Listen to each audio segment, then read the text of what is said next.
너나 없이 놀라운 가슴을 쓸어내렸습니다. 어제 오후 경북 포항시 북구 지역을 강타한 규모 5.4 지진의 파동은 즉각 전국으로 퍼져나가며 온 국민에게 두려움을 안겼습니다. 지난해 9월 경주에서 발생한 규모 5.8 지진에 이은 역대 두 번째 규모의 이번 지진은 한반도가 이제 지진의 안전지대가 아니라는 인식을 더욱 절감하게 하는 계기였습니다. 백브리핑 시시각각 지금 바로 시작합니다. 정부는 오늘 오전 이낙연 국무총리 주재로 포항 지진 관련 긴급 장관회의를 개최했습니다. 지진이 발생한 경북 포항 지역을 특별 재난 지역으로 선포하는 방안을 검토 중인 것으로 전해졌는데요. 자세한 소식 취재기자 연결해 들어보겠습니다. 조슬기 기자. 네, 조슬기입니다. 네, 정부가 포항 지역을 특별 재난 지역으로 지정하는 방안을 검토 중이라고요. 네, 그렇습니다. 김동연 경제부총리 겸 기획재정부 장관이 오늘 정부 서울청사에서 열린 포항 지진 관련 긴급 관계장관 회의에서 이 같은 입장을 밝혔습니다. 김 부총리는 재정당국이나 정부 경제팀에서도 포항 지진 상황을 면밀히 보고 있다며 피해 상황을 확인한 뒤 특별 재난지역 지정을 검토하겠다고 말했습니다. 앞서 정부는 지난해 9월 경주에서 규모 5.8의 지진이 발생하자 지진 피해 지역으로는 처음으로 특별 재난지역으로 선포하고 89억 원을 지원한 바 있습니다. 김 부총리는 정부의 특별 재난지역 선포 조치가 이루어진다면 피해 복구라든지 국민들이 생업에 종사할 수 있도록 여러 재정 지원을 할 것이라며 필요하다면 예비비까지 써서 빠른 시간 내에 복구하겠다고 말했습니다. 네, 조 기자, 이낙연 국무총리 주재로 열린 긴급 장관회의에서는 어떤 얘기가 나왔나요? 네, 이낙연 국무총리는 내각들을 향해 철저한 후속 조치를 당부했습니다. 특히 이 총리는 지진 피해 복구와 관련해 정해져 있는 매뉴얼대로 또 현장 중시를 원칙으로 임해달라고 말했는데요. 그러면서 조속한 피해 복구를 위해서는 재난안전특별교부세를 최대한 빨리 집행해줬으면 좋겠다고 덧붙였습니다. 또 이와 함께 일주일 연기된 대학 수학능력시험과 관련해선 대학 입시 일정의 차질 없는 진행의 준비가 갖추어져야 될 것이라며 많은 학부모들과 학생들이 염려하고 있는 시험지 보관 문제 역시 100% 완벽해야 한다고 강조했습니다.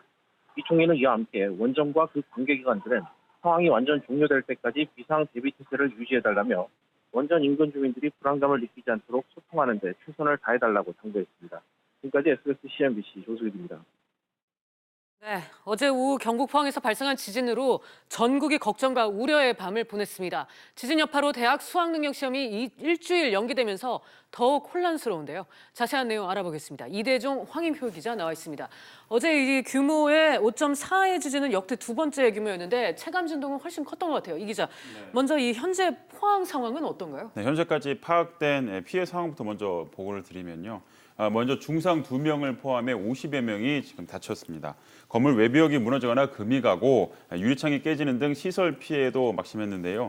이재민은 1,300여 명 정도가 발생을 했습니다. 이들은 실내 체육관 등 대피소로 몸을 옮겨서 여진 등의 공포 속에서 뜬 눈으로 밤을 지샜습니다. 다시 한번 어제 상황을 정리해 드리면요. 어제 오후 2시 29분 포항시 북구 북쪽 9km 지역에서 규모 5.4의 본진이 발생했고 지금까지 30여 차례 여진이 이어지고 있습니다. 규모 5.4는 지난 1978년 우리나라에서 이 지진을 관측한 이래 두 번째로 컸는데 체감 위력은 가장 강력했습니다. 이유는 진원지가 바로 약했기 때문입니다. 네. 지진 진동은 경북이나 경남, 울산 등은 물론 300km 이상 떨어진 서울에서도 느낄 수 있었습니다. 피해가 가장 큰 포항 지역의 주민들은 건물 붕괴 걱정 때문에 집 안으로 들어가지 못하고 대피소로 피신을 했는데요.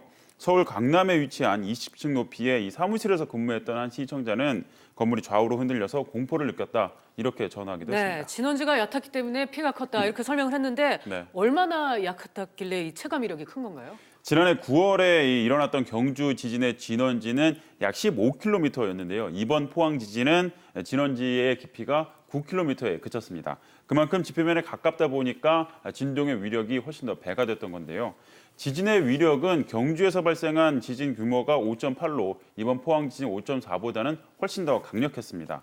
TNT 규모로 보자면 경주가 약 50만 톤의 위력을 가졌던 반면 포항이 5분의 1 수준이었던 10만 톤 수준에 그쳤는데 말씀드렸던 대로 진원지가 얕다 보니까 피해가 컸습니다. 네, 그러니까 진원지가 이전보다 이제 얕아서 그런 것인지 이번 지진은 새로운 단층에서 일어날 수 있다 이런 분석이 나온다고요? 그렇습니다. 이번 지진은 경주 지진의 원인이었던 양상 단층이 아닌 새로운 단층에서 일어났다는 분석이 지금 적지 않습니다.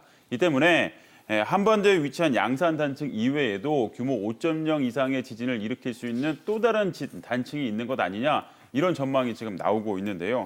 이번 지진은 지난해 경주 지진과 비슷하게 단층이 수평을 따라 이동한 것으로 보입니다. 위아래로 움직였던 지진과는 사뭇 다른 움직임을 보인 건데 지진 관측 이후 규모가 5.0을 넘었던 지진은 지금까지 모두 10차례가 있었습니다.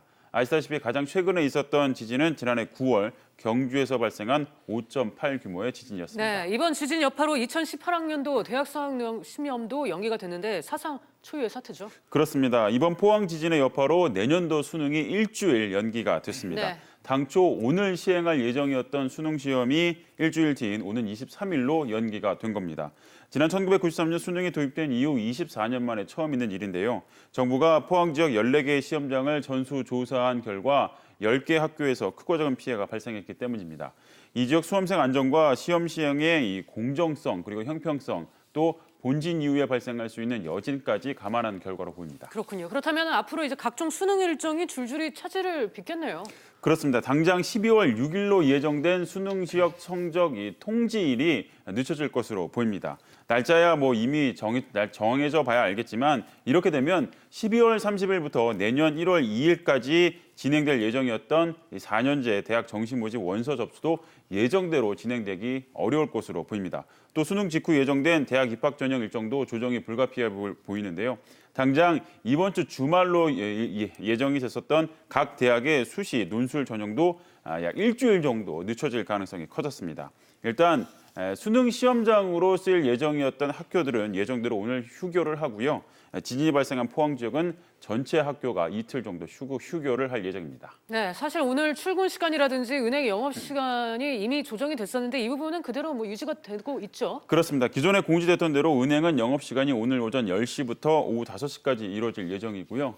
증권시장은 역시 기존 공지됐던 대로 10시에 개장을 했습니다. 당초 영업 시간이나 개장 시간을 앞당기는 방안이 논의가 됐었는데 고객들의 혼란 그리고 전산 시스템의 불안 등을 이유로 기존 공지대로 유지하기로 했습니다. 네, 황희표 기자. 네. 지진이 발생한 포항 인근에 원전이 다수 있잖아요. 위험은 없는 겁니까? 네, 전국적으로 지금 운영되고 있는 원전이 24개인데요. 네. 포항 아래 경주에 이제 월성과 신월성 등 6개의 원전이 지금 있습니다. 이 한국수력원자력 측은 어제 지진과 오늘 아침 있었던 여진에도 불구하고 이 모든 원전은 발전 정지나 출력 감소 없이 정상적으로 운행 중이라고 밝혔고요. 현재까지 설비 고장이나 이 방사선 누출도 없다고 밝혔습니다. 이 지난 경주 지진 때는 한수원이 최상위 비상 단계인 A급 비상을 발령했는데 이번에는 이보다 2단계 낮은 C급 비상을 발령했습니다. 한수원 측은 경주 지진에 비해 지진 규모가 작고 진앙지로부터 45km나 떨어져 있어서 비교적 먼 거리라고 설명했습니다. 네, 포항과 인근 울산 지역에는 자동차, 철강 등 대규모 공장도 많은데 이 산업계 쪽은 피해가 없었습니까? 네, 현재까지 확인된 피해는 포항 이제 영일만항의 하역이 일부 정지된 것 말고는 없습니다. 네. 해양수산물은 포항 영일만항 컨테이너 부두 바닥에 이제 보시는 것처럼 이제 균열이 생겨서 하역 작업을 중단했다고 밝혔는데요. 오늘 오전부터 지금 점검을 진행 중인데 문제가 없다고 판단되면 바로 하역을 재개할 예정입니다. 이 전국의 송유관은 규모 5.0 이상의 지진이 발생하면 자동으로 이제 가동이 중단되는데요. 차단됐다가 지금 모든 송유관도 정상 운행 중입니다. 이 가스의 경우에도 전국에 운영 중인 4개 LNG 기지와 공급시설 운영에 이상이 없다고 가스공사 측이 밝혔습니다. 이외에 이제 포항 인근에 있는 기업 중에 지금까지 가동 중지에 들어갈 정도로 큰 피해를 본 기업은 어제에 이어 오늘 아침까지 없는 상황입니다. 포스코는 지진 발생 소식에 제철소 설비 점검을 한 결과 이 가동에 문제가 없는 것으로 확인됐다고 밝혔고 현대자동차 울산 공장도 조업에 별다른 영향이 없다고 밝혔습니다. 경북 구미에 있는 삼성전자 휴대폰 공장에선 어제 일부 생산 라인이 지진을 자동으로 감지해서 이 작동을 잠깐 멈췄지만 바로 재가동에 들어갔고요. 현대중공업 울산 조선소도 이 크레인 등 지진 피해 우려가 있는 대형 설비에 한해서 일시적으로 가동을 중단한 후에 다시 정상 가동에 들어갔습니다. 이 울산 석유화학단지에 있는 SK에너지와 S오일 정유 공장도 정상 가동 중입니다. 하지만 어제에 이어 이제 오늘 아침까지도 좀 여전히 계속되고 있어서 기업들마다 긴장감을 늦추고 있지 못하는 상황입니다. 네, 걱정이 되는 거는 이제 앞으로 발생할 수 있는 여진인데요. 여진 발생은 어떻게 대처를 해야 하는 건가요? 일단 지금 당장 본진 발생 후 4분 만에 규모 3.6의 여진이 있었고요. 그리고 4시 49분엔 규모 4.3의 강한 여진까지 관측이 됐습니다. 발생 지역은 주로 포항 주변 지역에 집중이 됐는데 전문가들은 이번 지진이 지난해 경주 지진 때와 비슷하게 동일본 대지진으로 한반도에 쌓여있던 응력이 풀리는 과정에서 발생한 것이다. 이렇게 분석을 하고 있습니다. 이 때문에 규모가 더 클 수도 있는 지진이 발생할 가능성도 있다. 이런 전망도 나오고 있는데요. 지난해 경주 지진 당시에는 무려 1년 남짓한 기간에 여진이 무려 640여 차례나 발생을 하기도 했습니다. 지난 2009년부터 2015년까지 있었던 7년 동안 발생한 지진보다 더 많은 횟수의 여진이 있었던 셈입니다. 네, 문재인 대통령도 지진 소식을 듣고 지금 즉각 대처를 지시를 했죠. 그렇습니다. 어제 이제 동남아 귀국길 전용기 안에서 이 지진 소식을 듣고 발생 15분 만인 2시 44분에 첫 보고를 받고 곧바로 청와대에서 이제 긴급 회의를 소집했습니다. 1시간 동안 진행된 회의에서 문 대통령은 포항 지진 피해 현황과 여진 이제 가능성에 대해서 점검을 했는데요. 문 대통령은 경주 지진 등을 경험해 보니 본진뿐 아니라 여진에 대해서도 이제 불안감이 크다며 긴장을 풀지 말고 상황을 철저히 관리하라고 지시를 내렸습니다. 네, 이 여진 등의 가능성이 높은데 지진이 났을 때의 대처 요령 다시 한번 확인을 해볼까요? 예, 여러 가지 요령이 있는데요. 가장 제일 먼저 중요한 게 지진이 발생했을 때 이제 실내에 있다면 탁자라든지 책상 같은 그런 이제 안전한 공간에 들어가서 몸을 보호하는 게 제일 먼저 중요합니다. 이 다음으로 만약에 실외에 있다고 했을 때는 여러 가지 낙하물들이 떨어질 수 있는 건물 주위를 피해서 이 공원이나 어떤 운동장 같은 넓은 공간으로 대피하는 게 필요하고요. 만약 자동차를 운전하다가 이제 지진 피해가 발생했다 그러면 시동을 끄고 가까운 곳에 이제 주차를 할 텐데 가로수라든지 신호등 같이 또 이렇게 낙하하거나 떨어질 수 있는 물건 근처에는 주차하지 않는 게 좋습니다. 마지막으로 이제 주차된 차량에서 대피할 경우에는 차문을 열어놓고 키를 놓고 이제 대피를 해야 된다고 하는데요. 나중에 이제 구조 작업 등을 위해서 차량을 이동할 때 그걸 좀 더 용이하게 하기 위해서 이제 그럴 필요가 있다고 이제 전문가들이 조언했습니다. 네, 지금까지 이대종 황인표 기자 얘기 나눴습니다. 이게 잘 들었습니다. 어제 포항 지진은 전국에서 지진동이 감지되면서 많은 시민이 불안에 떨었습니다. 그리고 여진도 이어지고 있습니다. 이웃나라 일본의 경우는 지진이 많은 나라로 잘 알려져 있죠. 일본의 사례와 한번 비교하면서 우리가 배울 점은 없는지 또 우리는 어떻게 지진에 대해 대처해야 할지 알아보는 시간 마련했습니다. 고려대학교 글로벌 일본연구원 사회재난안전연구센터 소장 맡고 계신 김영근 교수 연결돼 있습니다. 작년 경주 지진단시의 재난안전 살아남기라는 책으로도 알려진 바 있습니다. 교수님 안녕하세요. 예, 안녕하세요. 고려대 네. 김영근입니다. 네, 먼저 이번 포항 지진 관련해서 어떻게 보셨습니까? 작년 9.12 경주진에 이어 인근 지역인 포항에서 발생한 규모 5.4 지진으로 2018년도 대학 수학 능력 시험이 일주일 연기되는 데 전국이 흔들리고 있습니다. 문자 발송까지 상당한 시간이 걸려 늑장 알림으로 비난받았던 경주 지진 때는 달리 포항 지진 발생을 알리는 긴급 재난 문자가 지진 관측 3초 만에 발송된 것으로 나타나 서울의 경우에 약 50초 동안 대피 시간을 확보할 수 있었다고 합니다. 아마 이는 경주의 처방전이 실제 효력을 발휘한 것으로 무엇보다도 생활안전 시스템이 개선되었다는 점에서 높이 평가할 만하다고 하겠습니다. 다만 더 이상 지진 안전지대가 아닌 한국에서도 지진의 정도를 나타내는 단위에 대해서도 진도와 규모를 구별하여 숙지할 필요가 있다고 생각합니다.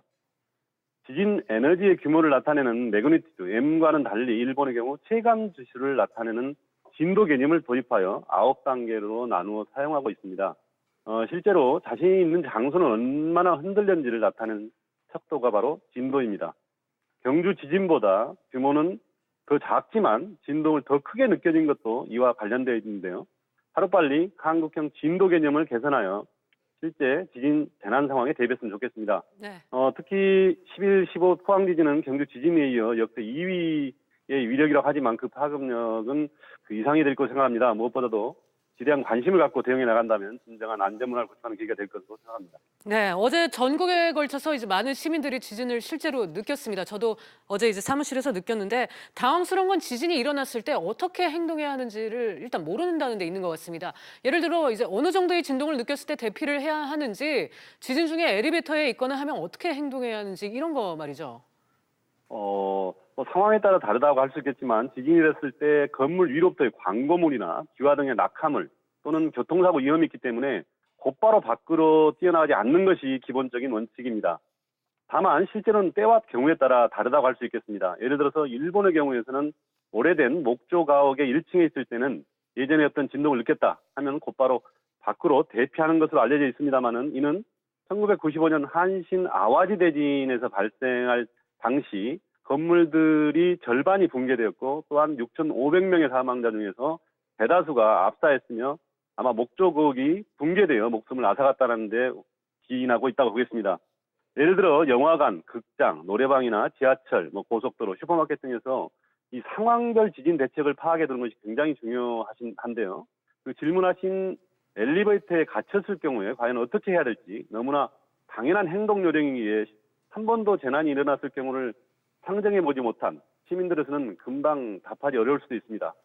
당황하지 말고 비상용 호출 버튼을 눌러 도움을 청하는 게 가까운 답이 되겠습니다만 실제로 지진이 일어났을 때 엘리베이터가 자동으로 가장 가까운 층에서 정지하도록 되어 있습니다. 오래된 엘리베이터 등에서는 그런 기능이 없을 때 엘리베이터 관리회사 혹은 소방서에 연락해야 될 것입니다. 네, 재난 상황에 처하게 되면 이제 많은 분들이 가족들, 친구들, 가까운 분들의 안부를 걱정할 텐데요. 어제도 일시적이긴 했지만 전화도 SNS도 연결이 원활치 않았고요. 통신이 끊겨서 연락이 되지 않을 가능성도 언제든 이제 있을 것 같은데 평소에 어디서 어떻게 만나자 이런 약속을 가족들과 해놓고 있어야 하는 건지요. 네. 오랫동안 일본에서 유학 생활을 했고 또 3.11 동일본 대지진과 한신 아와지 대지진 또는 작년에 구마모토 지진 등의 일본의 교훈을 한국에 소개했던 저로서는 우선 일본의 생활안전 매뉴얼의 표준화및 통합 시스템이 구축되어 있는 점이 정말 부럽습니다. 신속한 지진 속보라든지 정확한 대응 매뉴얼 또는 긴장감 속에서 차분한 행동 등 질서 정연한 안전 생태계가 작동되고 있다는 느낌입니다. 다소 우리는 안전 불감증에 살고 있습니다. 아마도 전화나 SN 등이 두절된다고 가정해 본 사람은 거의 없을 것 같습니다만 우선 예상하고 대비하는 습관을 기르는 것이 중요합니다. 네. 어떻게 보면 생전 가방을 준비하는 것이 중요하지만 오히려 안전을 대비한 스스로의 가방 속에 매뉴얼 등을 더 넣어두는 게 필요할 게 아니라는 생각을 해봅니다. 네. 이 지진이 일어났을 경우에 이 시민들의 행동 요령에 대한 대대적인 교육이 필요한 거 아닌가 이런 생각이 들더라고요. 네, 맞습니다. 미국이나 캐나다 또는 일본 등의 재해 대응 선진국에서는 평소 지진을 포함한 재난 대비 교육 훈련이 아주 잘 되어 있습니다. 특히 스스로를 지켜내기 위한 다양한 정보들을 학교에서 비상 훈련 등을 통해 몸으로 익혀두는 과정이 무엇보다도 절실하다고 생각하는데요. 일본의 경우 작년 9.12 경주지진 발생 이후 화제가 된 모든 가정에 이사시에 배포되는 도쿄 방제라는 매뉴얼, 행동 요령이 다국어로 번역돼서 한국에서도 관심이 집중된 바 있습니다. 네. 한국의 경우 그 재난에서 살아남기 위한 가이드북이나 책을 구입하고 미리 학습해두는 습관은 아직까지는 미흡한 실정인데요. 4.16 세월호 재난이나 9.12 경주지진 발생 이후에 시민 여러분들이 각자 다짐했던 재난 및 안전에 관한 의식을 높여가는 것이 중요할 것입니다. 네. 이 마지막으로 지진과 같은 상황이 일어날 경우에 잘 대처하기 위해서 정부와 지자체 평소에 어떤 대비를 해야 할까요? 사실 무엇보다 재난 대응 과정에서는 재해 현장의 힘, 즉 현장력이 중요하다고 생각합니다. 재해 발생 지역을 주관하고 있는 지방 자치단체들이 지역 밀착형으로 축적해온 지식이나 경험들을 고스란히 재난 예방이나 대처, 복구 과정에서 실력이 발휘되어야 한다고 생각하는데요. 물론 현재 정부 주도의 재난 행정과의 협력 없이는 효과적으로 작동하지 못한다는 것도 명심해야 됩니다. 예를 들어서 관광산업 등 2차 산업 피해를 염려하여 특별 재난지역 선포에 관한 이해관계가 상충할 경우를 상정해 본다면 이러한 재난과 관련된 모든 프로세스가 제도화될 필요가 있습니다. 재난 대응 과정이 시스템이나 제도와는 동떨어진 이슈들이 오히려 부각된다는 것은 바람직하지 못하다고 생각합니다. 날씨가 차가워진 여지는 계속되는 현재 상황에서 더 이상 지진 피해는 발생하지 않도록 정부와 지자체가 온 힘을 다해 대응해 나갈 수 있었으면 좋겠습니다. 네, 교수님 오늘 말씀 정말 감사합니다. 네, 감사합니다. 이번 지진으로 주택 잔여채와 차량 수십 대가 피해를 입었는데요. 이렇게 피해를 입은 분들 어떤 보상을 받을 수 있을까요? 자세한 내용 취재기자 연결해 알아보겠습니다. 윤선영 기자. 네, 윤선영입니다. 네, 이번 지진으로 자동차 수십 대가 피해를 봤다고 하는데 보상은 받을 수 있는 거죠? 안타깝게도 자동차는 사실상 보상받기 어렵습니다. 자동차 보험에서 천재지변으로 인한 손해는 보상을 받을 수 없는데요. 다만 차를 몰고 가는 중에 지진으로 인해 다른 사람을 다치게 했을 경우에는 일정 한도 내에서 보상이 가능합니다. 그렇군요. 그건 왜 그런 건가요? 보험사들은 지진이나 홍수, 태풍 등 천재지변으로 인한 손해는 면책 사유를 적용해서 보상을 해주지 않는 경우가 많습니다. 네. 민간 보험으로 지진 피해를 보상받으려면 아파트나 주택 등 건물에 대한 화재 보험에 가입할 때 지진 담보 특약을 넣어야 보상이 가능합니다. 그런데 이런 특약에 가입한 사람들이 별로 없습니다. 보험연구원에 따르면 이 지진 특약 가입률은 2015년 기준으로 0.6%에 불과한데요. 때문에 이번 포항 지진으로 실제 보상받을 수 있는 대상자는 많지 않을 것으로 보입니다. 다만 지진으로 다치거나 사망했을 경우 사망보험과 질병상해보험, 실손의료보험 등 생명보험금을 받을 수 있고 낙석이나 낙하물로 인해 다친 경우에도 보험금을 받을 수 있습니다. 다만 정부가 이 포항을 특별재난지역으로 검토하고 있는 가운데 특별재난지역으로 지정이 된다면 피해 복구 일부를 정부가 부담하게 됩니다. 네. 그런데 이런 천재지변에 대해서 정부가 지원해주는 보험도 있다던데요. 네, 그렇습니다. 풍수해 보험이라고 해서 행정안전부 주관으로 민간보험사가 판매하는 정책보험이 있습니다. 지진뿐 아니라 태풍이나 홍수 등 이 풍수의 피해에 따른 보험료의 절반에서 최대 90% 이상 지원하는 것으로 현재 삼성화재와 현대해상 등 5개 손해보험사가 판매하고 있습니다. 지난해 9월 경주 지진 이후 가입자가 급증하면서 올해 초까지 10만 건을 넘은 것으로 전해졌습니다. SBS CNBC 윤선영입니다. 이 시각 주요 뉴스입니다. 삼성전자가 임원 221명을 승진시키는 내년 정기 임원 인사를 실시했습니다. 승진자 규모는 지난 2014년 이후 최대로 사상 최고 실적을 낸 디바이스 솔루션 DS 부분에서만 99명이 승진했습니다. 한국과 캐나다가 통화 스와프 협정을 전격 체결했습니다. 한국은행과 캐나다 중앙은행은 캐나다 오타와에서 기한이나 규모에 제한이 없는 통화 스와프 협정을 맺었습니다. 도널드 트럼프 미국 대통령이 북한의 도발과 한미 연합군사훈련을 동시에 중단하자는 쌍중단 합의를 수용할 수 없다는 점에서 시진핑 중국 국가주석과 동의했다고 밝혔습니다. 트럼프 대통령은 백악관에서 브리핑을 열어 시 주석은 핵을 보유한 북한이 중국의 중대 위협이라는 점을 알고 있다며 이같이 말했습니다. 트럼프 대통령은 또 한국과의 무역 불균형을 용인하지 않겠다며 현재 재앙적인 한미 FTA 합의를 재협상하고 있다고 강조했습니다. 주요 시중은행들이 주택담보대출 금리를 일제히 인상했습니다. 은행권 주택담보대출 금리 산정 기준인 코픽스 금리가 올랐기 때문인데요. 변동금리 주택담보대출의 이자 부담이 커질 것으로 보입니다. 취재기자와 얘기 나눠보겠습니다. 정윤솔 기자. 네. 이 시중은행의 변동금리형 주택담보대출 금리가 크게 올랐다고요? 네, 그렇습니다. 일부 은행은 약 2년 만에 최고치를 기록한 곳도 있습니다. 은행별로 말씀드리겠습니다. 먼저 우리은행 같은 경우 이 코픽스 연동 주택담보대출 금리를 전날 2.9에서 3.9%에서 3.02%에서 4.02%로 0.1%포인트 올려 최고금리는 올 6월 이후 약 5개월 만에 가장 높은 수준을 기록했습니다. NH농협은행 같은 경우도 2.8에서 4.4%로 주택담보대출 최고금리가 지난해 1월 이후 최고 수준을 기록했습니다. KB하나은행도 신규 취급액 기준 코픽스 연동 주택담보대출 금리를 3.1에서 4.5%로 올렸습니다.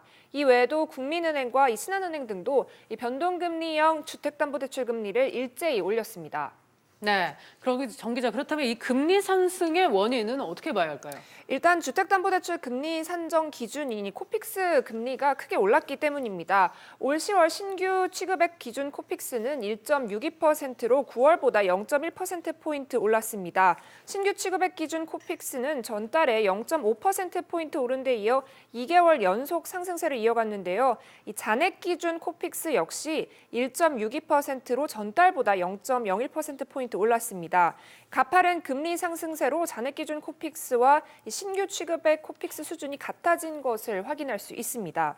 이 코픽스는 은행연합회 8개 시중은행으로부터 정보를 제공받아서 산출하는 이 자금 조달 비용 지수를 말하는데요. 네. 지난 2010년부터 이 콜금리를 대신해 이 주택담보대출 금리 산정의 기준이 되고 있습니다.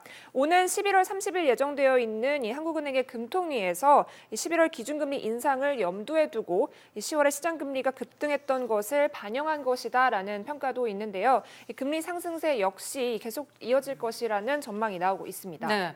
아무래도 대출자들의 부담이 더 커질 것 같은데 이 대출자들 주의할 점이 뭐가 있을까 그게 궁금하고요. 뭐 금융당국도 대책을 내놓지 않을까요? 어떨까요? 네, 그렇습니다. 이 코픽스 연동 대출을 받는 대출자들의 경우는 좀 신중하게 상품을 선택할 필요가 있습니다. 네. 이 전문가들은 본격적인 금리 상승기 시기에는 변동금리보다는 이 고정금리가 유리하다며 특히 기존 장기 대출자들은 고정금리로 갈아타는 것을 검토할 필요가 있다고 권하고 있습니다. 이 금융당국은 이 시중은행의 과도한 대출금리 인상에 제동을 거는 한편 은행권의 고정금리 대출 비중 확대를 유도하는 방안도 고려 중인 것으로 알려졌습니다. 실제로 지난달 말 이 김용범 금융위원회 부위원장은 가계대출 동향 점검 회의에서 이 본격적인 금리 인상 기조 국면에 접어들면서 이 시중은행들에게 이 과도한 대출금리 인상을 자제해달라라고 당부했는데요. 이와 함께 이 고정금리 대출의 과도한 축소가 발생하지 않는지 여부에 대한 점검을 강화하겠다고 밝혔습니다. 네, 정 기자 얘기 잘 들었습니다.